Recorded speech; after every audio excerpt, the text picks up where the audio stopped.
What do you think it took for you guys to, you overcome a 10-point deficit there in the fourth quarter? What do you think, like, emotionally really brought you guys back into that? I think the press. I think the press really instilled a sense of urgency. The game was ticking down the final minutes, and I think that just us being in that press and seeing the score, I think that really just brought out, a sense of urgency and a physicality and aggressiveness.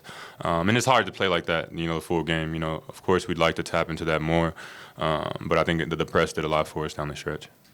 Can you walk us a bit through that final play of regulation?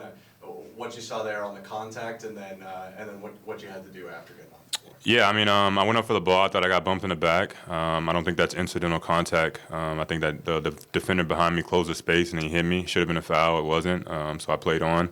And, I really liked that spin move, and I tried to trust my right hand, but it didn't fall. But luckily, my teammates came up really big in the overtime, and we got the win. Omari was specifically, 5 points in overtime and 2 big games back-to-back. What have you seen from him throughout this year and how he's developed and improved? He just continues to get more comfortable every game, more confident. He's a guy that can do so many things on the court. Defensively, offensively, he can, finish way above the rim. So just seeing him continue to play like that, it makes me really happy. He deserves it. And I know this is just the beginning for him, but he's a tremendous athlete and, combo guard up top. He's been shooting it well lately. But, he's just now touching the surface of the type of player he can become. Great, thanks so much. Yeah. Justise, that after timeout play where they put you guys up with that fake handoff, was that the plan the whole time? What was the read there? Where you? Well, yeah. The initial was the corner three, but we didn't want to force that on the backside. But once he threw it to me, I told Vaughn that if I hand it off to you, it's going to be because you got a lane to score, so go score it. But I just felt my man just kind of jump out a slight bit, and I just faked it and went in and scored. I feel like this game is a great time to ask this question because we saw a bit of point guard Justise bringing the ball up, dishing into transition. We saw Justise at the rim that's swatting shots, and then you're also the guy who can Euro step through the lane, hit baskets in the clutch. I find it hard to kind of encapsulate that and try to describe you as a player, so I'm going to ask you, how would you put that into a sentence? Justise Winslow is just a winner. He does whatever it takes to win, and he enjoys the success of his teammates. He's a team player. He's unselfish. He's all about winning. That's how I would describe myself. Yeah. Justise, I've spoken to you before about the energy you bring on the court. Off the court, we see it here in your interviews. How did it feel to seal the win in front of all those two breaths? I loved it. I wanted more moments where I could pump them up and get them going a little bit. But honestly, I think we have a pretty good record with when the kids are in attendance. So I don't know if I need to talk to. Do they do mayor here, or I don't know? There's mayor of Mississauga. Yeah, just give me his number. I'll call him and I'll make sure we got thousands of kids at every game here on out. Does it feel a little bit like being back in Cameron Indoor when we're in this kind of... A bit. This might be bigger than Cameron, honestly, this arena here. But it was a great crowd, man. It just makes the game a lot more fun. And, we play for each other. We play for our teammates. But I think, we play for the fans. We play for the city of Mississauga. So it was just a lot of fun. I enjoyed it, smiling at the end of the game. I was just happy, man. So it's just a blessing, and I'm definitely going to enjoy this break. How much do you enjoy playing against the Greensboro Swarm? You've had, 3 big games, I think? Right. It's just, I think it might be a little bit of a coincidence. Coming into this game, I feel like I kind of struggled the last 2 weeks, and Coach Khoury, has instilled a lot of confidence in me and belief in me, so I wanted to be really aggressive coming out in this series. You end up, with 5 points in overtime, matched up against MJ Walker for that and one layup, and then you get the back cut.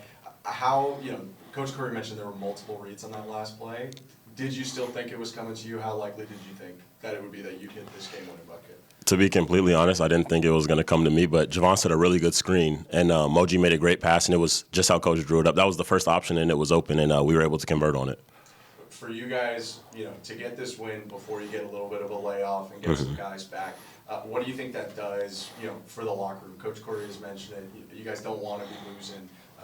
To get that positive momentum going? No, it's definitely huge for our momentum going into this break, coming out of this break, because nobody wants to leave on a bad note. So we're all feeling good right now. Hopefully, coming back, we're out in Santa Cruz, we can keep building.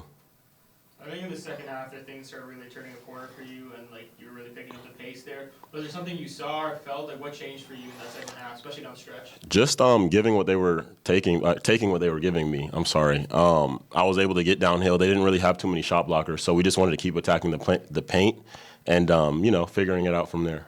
In a game where there's not much guard depth, I guess, like it's a big opportunity to kind of step up and be that person. Did you feel a bit of responsibility in that sense coming off the bench, being a guy who can facilitate and kind of be that person for your team that provides us? Yeah, definitely. Marquise and Kobe do a lot for us. So with them out, everybody has to step up a little bit, like myself and others.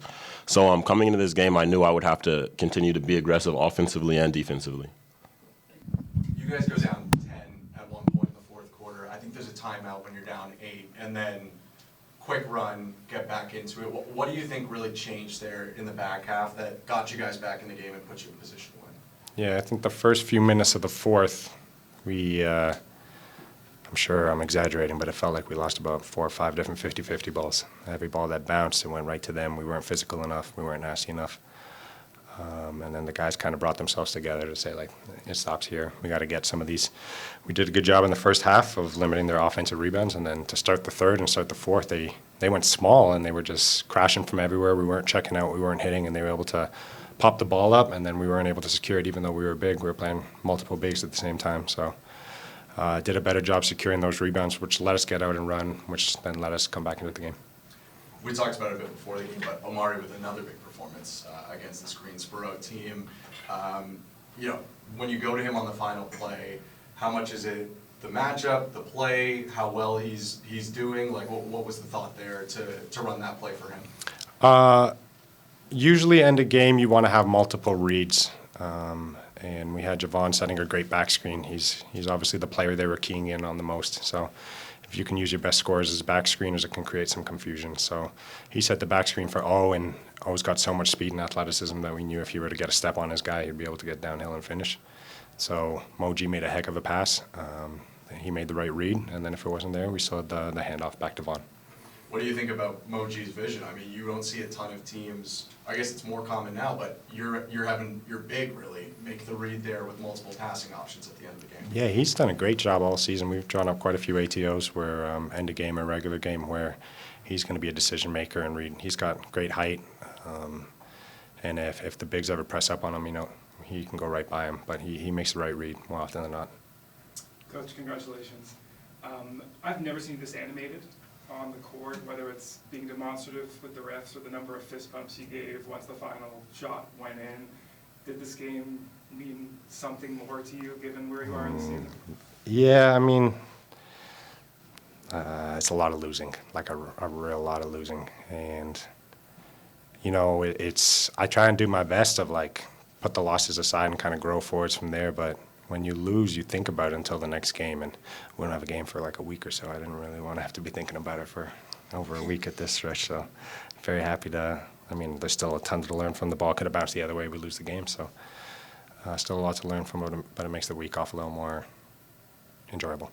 And even it's one game in a 34-game stretch. Do you place any importance on enjoying this one window, even though it's one out of a number of games and where you are? Yeah, look, we don't know exactly how the rest of the season's going to go. What I do know is Jonte, he pushed himself like crazy to play today. He didn't want to sit out again, but he wasn't himself. Like when he played with us earlier this season, he's a huge swing factor. He can really play, and he wasn't himself these last 2 games.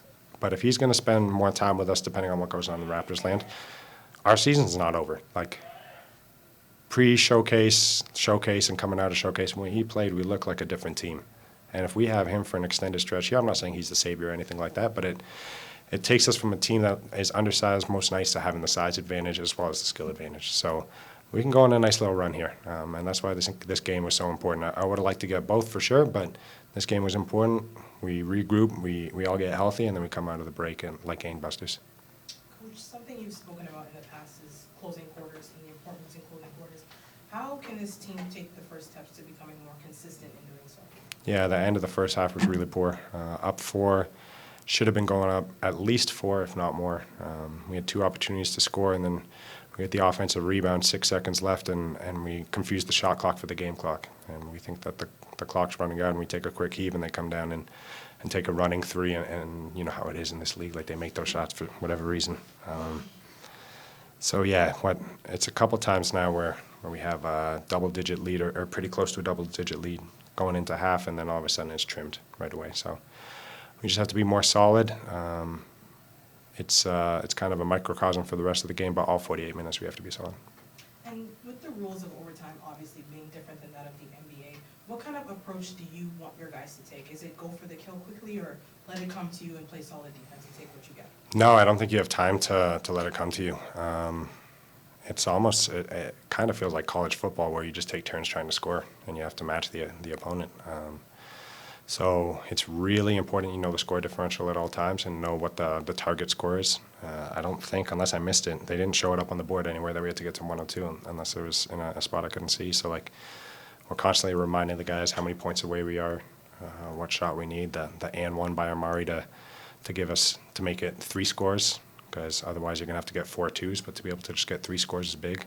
So his 5 points in overtime were big time. And just constantly knowing the score. Then when you're 2 points away, it's time to call timeout and drop your actions to try and score.